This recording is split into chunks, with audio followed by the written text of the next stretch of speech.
Hello everyone, I am the Manager Kirby, and welcome to my channel, The Commander Tavern. The Commander Tavern is a channel dedicated to my favorite Magic the Gathering format.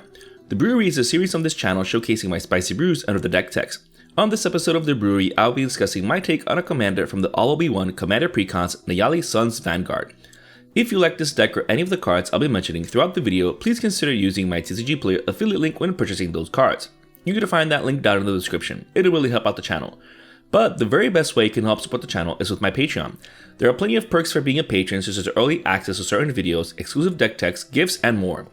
You can also support my channel for free by simply liking, subscribing, and sharing, which also helps out a lot. I put out a video every Monday, so you don't want to miss out.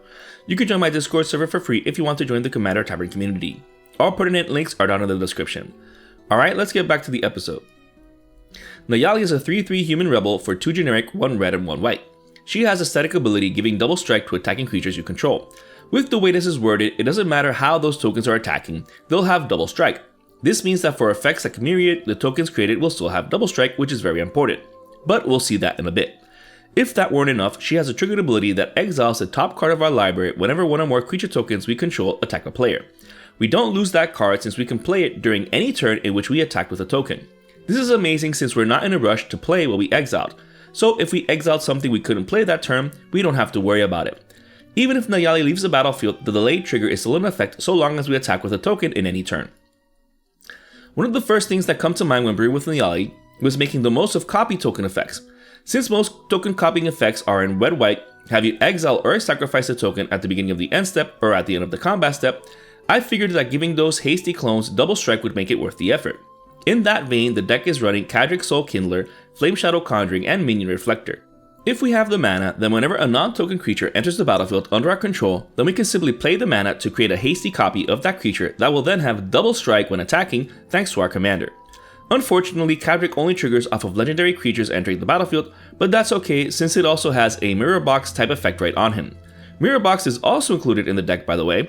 The deck might only have 8 other legendary creatures in it, but even with just copying Neyali is enough since we can duplicate her attack trigger.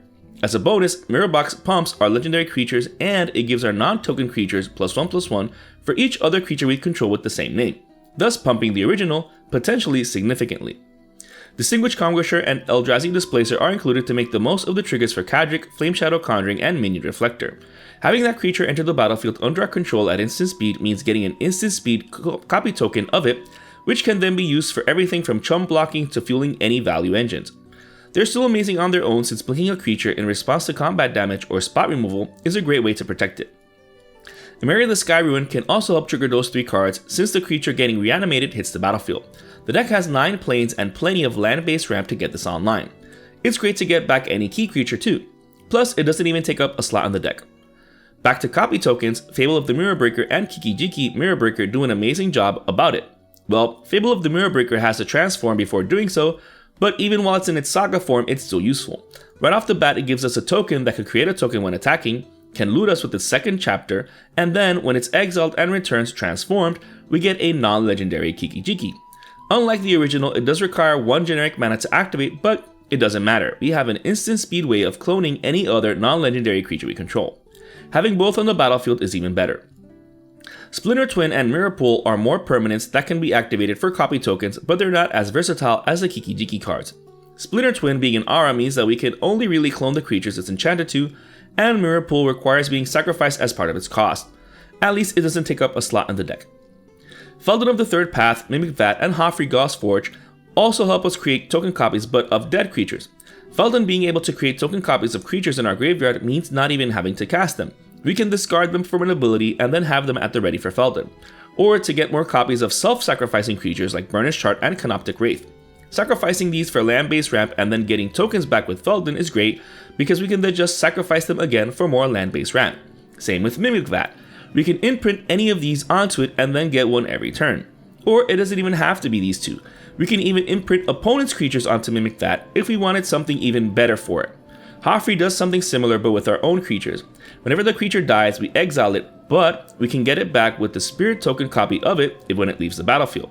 This is insane. While busted with Burnished Heart and Canoptic Wraith, there are plenty of creatures in the deck that can abuse this. If that weren't enough, Hofri gives our spirits trample and haste. With Neyali, we'll have hasty double strike tramplers. He is amazing with her. Hate Mirage, Heat Shimmer, and Twin Flame also create token copies, but one-time use only since they're sorceries. That being said, they're very cheap to cast, so getting a token copy of a beefy creature can go a long way. For me, these 3 cards should be auto-included in every Neyali deck. Hum of the Host and Mirage Phalanx are some more amazing cards in the deck. While these trigger at the beginning of combat, we're still getting a token copy, which is what matters. The best thing about Hum of the Host is being able to create non-legendary token copies, so not having Mirror Box nor Kadric isn't a problem. Some other ways we can get token copies is thanks to the Myriad mechanic, which I mentioned in the beginning of the video. Battle Angels of Tyr, Herald of the Host, and Elturel Survivors are absolutely insane here. Myriad means that their token copies enter the battlefield tapped and attacking, but since they're attacking tokens, Neyali still gives them double strike. The Battle Angels are amazing at getting us on par with any opponents ahead of us in mana, cards in hand, and life. The other 2 are included solely because of how much damage they can potentially do. They're also busted with some of the more synergistic effects in the deck, which we'll soon see. Blade of Selves, Legion Loyalty, Duke Ulder, Vanguard help give Myriad to any of our creatures or all of our creatures, as is the case with the enchantment. The awesome thing about Myriad is that it stacks. So if you equipped Blade of Selves to Herald of the Host, each other opponent besides the one you sent the original to will get 2 tokens attacking them. Super busted.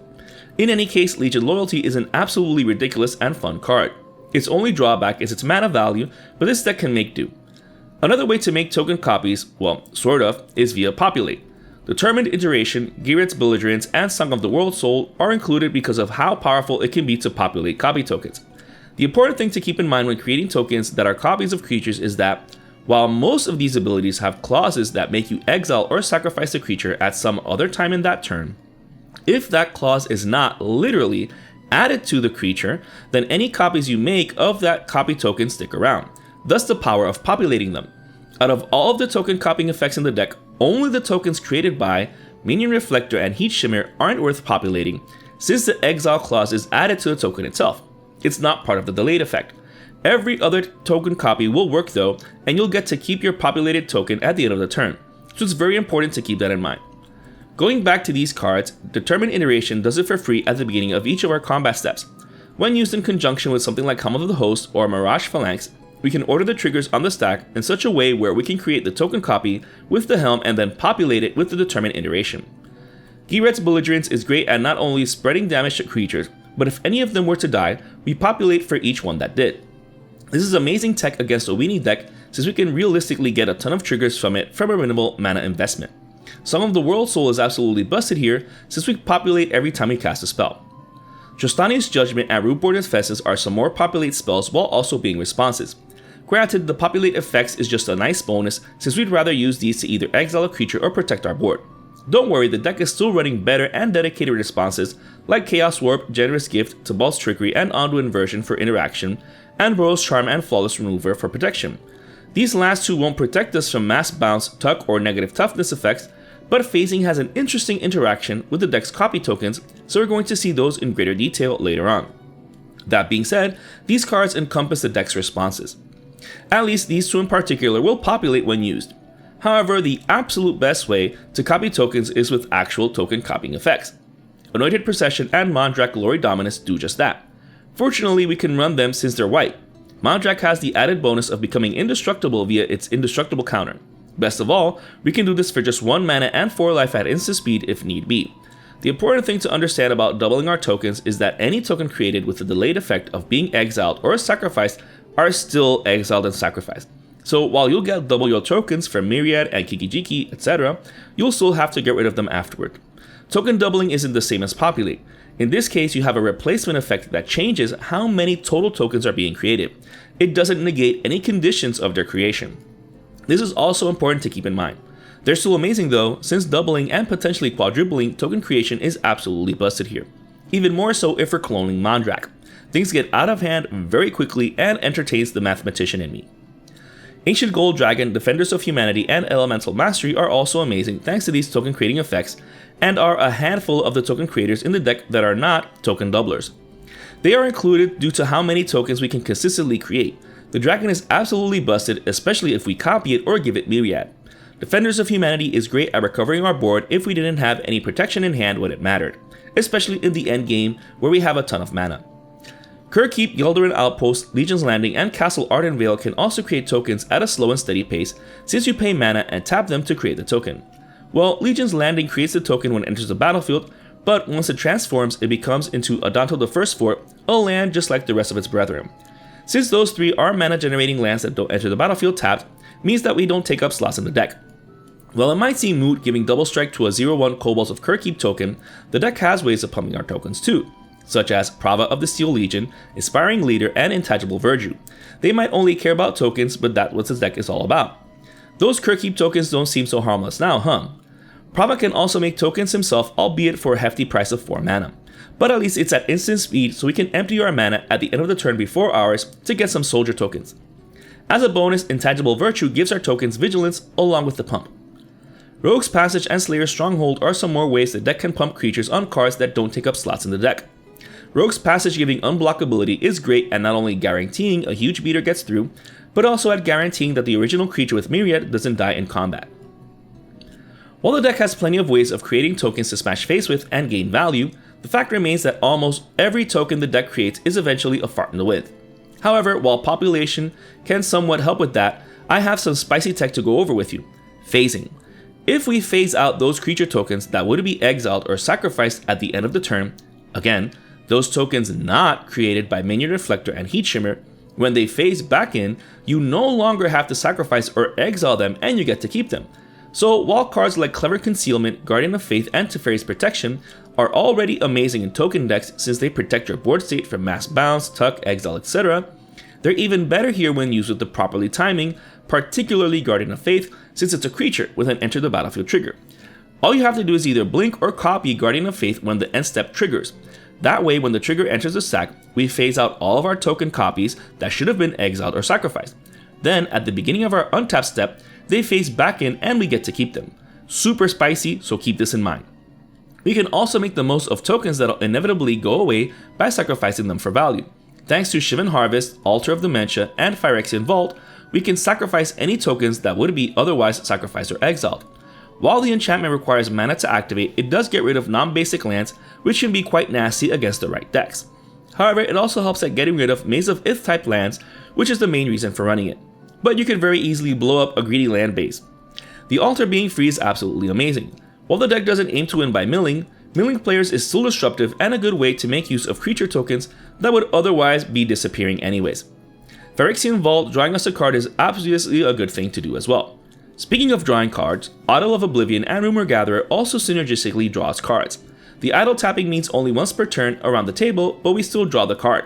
Better yet, we can also use it to get quite the beater, a 10/10 colorless Eldrazi token. If we're populating and multiplying tokens, this can help things get very quickly very out of hand. Rumor Gatherer can only realistically draw us a card once, but it has the potential of drawing us cards in opponents' turns too.